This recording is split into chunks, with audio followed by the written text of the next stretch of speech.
ultimately everything relates to the penny. So be reassured. Be reassuring, and if I can achieve just that one thing, reassuring you, I will consider this to be time well spent. But I should admit up front that I am not a numismatist. A numismatist is someone who studies coins and medals and things of that ilk, money and so forth.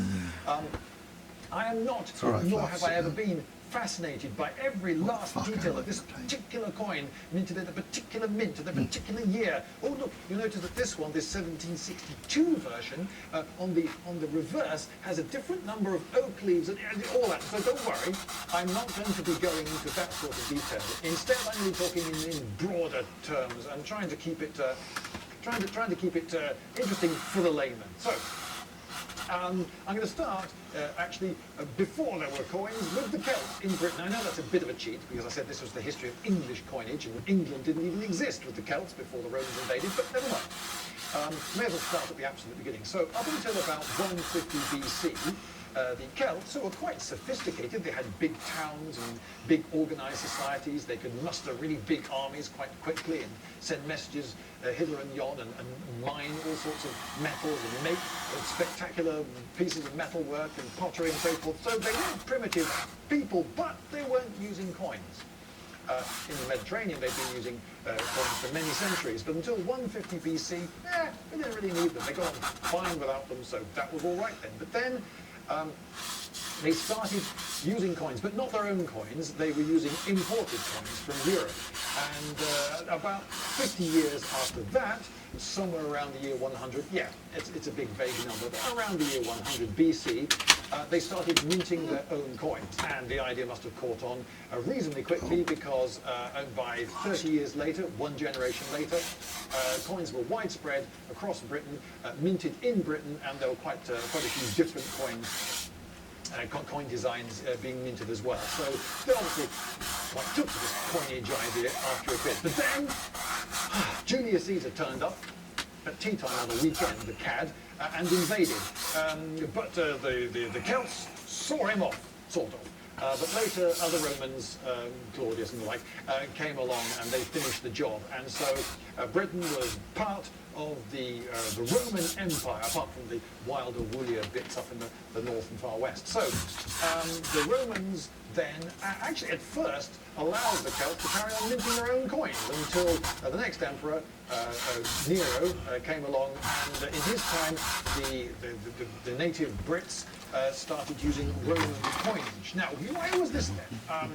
Was it because the Romans said, "Oi, none of your native coinage, do you mind? You've got to use Roman proper stuff now, got it?" That could have happened. It could have been top down and applied by force. But also, the Roman Empire was big, and you could do a lot of trade with a lot of people in the Roman Empire, and Roman coinage was widely accepted, and had lots of denominations of decent quality, so why not use it?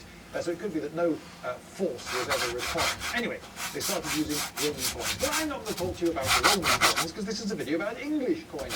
But it's worth mentioning Roman coins because there's a certain legacy that carries over into later English coinage. So, when, for instance, in 1969, Vivian Stanshall, lead singer of the Bongo Dog Doodah Band, sang "You've heard of Alibaba, 40 thieves had he, out for what we all want, lots of LSD."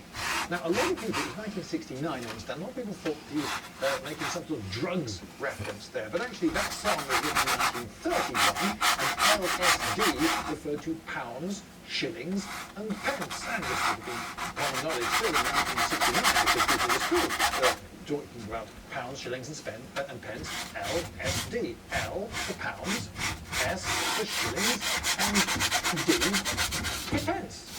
Okay, why is that then? Because of the Romans, you see, hence the relevance. So, the Romans, they had libri, and they had solidi and denarii. These were Roman denominations of coin. Now, libra was a pound. Okay, so when you abbreviate the weight of something, you put LB, don't you? That comes from the Roman libra. So the pound weight and the pound the value, 240 denarii, the coins, weighed 1 pound. and so worth a pound. So the pound and the pound, there is a reason that the pound, the value of the money, and the pound, the weight, 14 into a stone, if you're English, British I should say, sorry. Sorry Scotland, sorry Wales, you're British. They are not just linguistically, that's not a linguistic coincidence, is what I'm saying.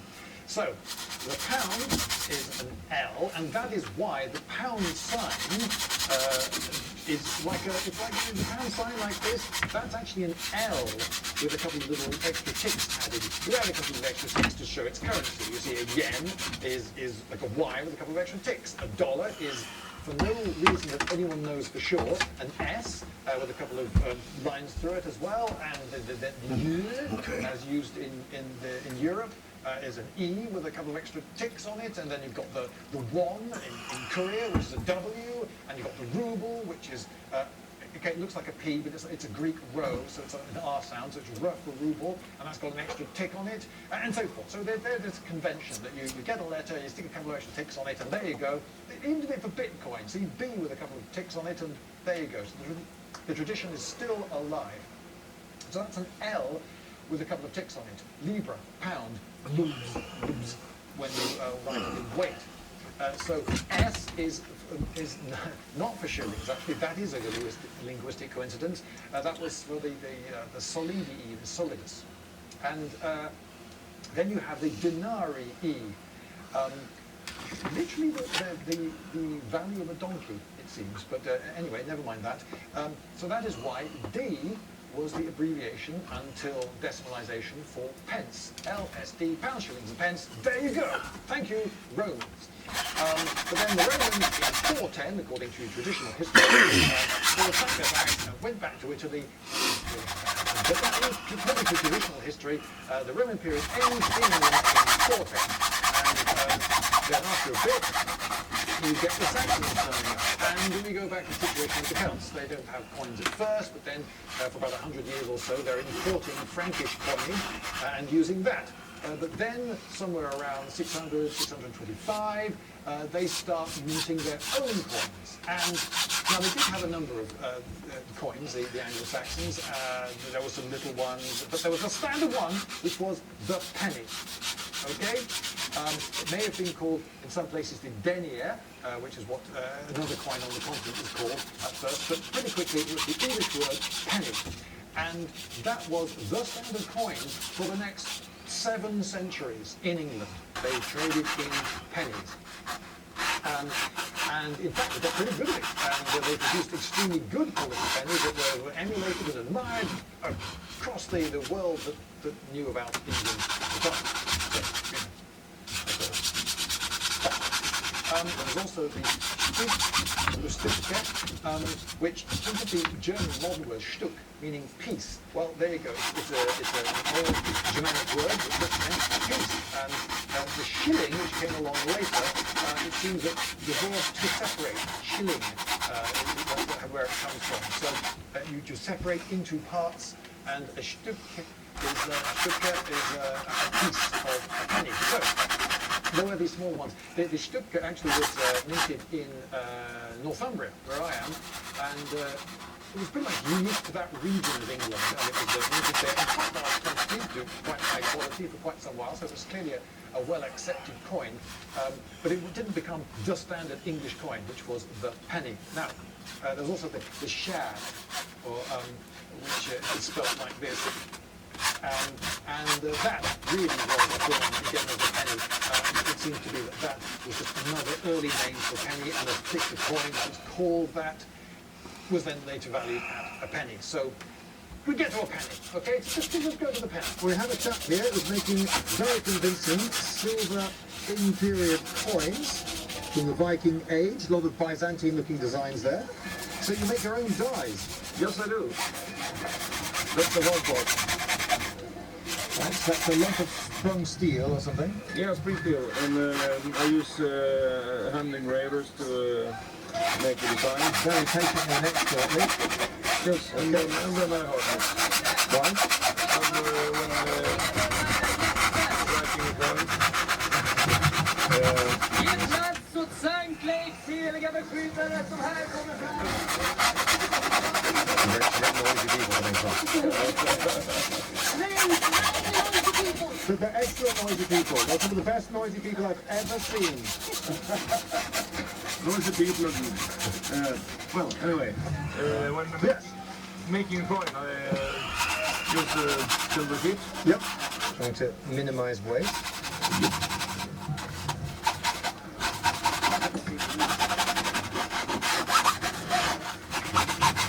Number 3 hammer. Yep.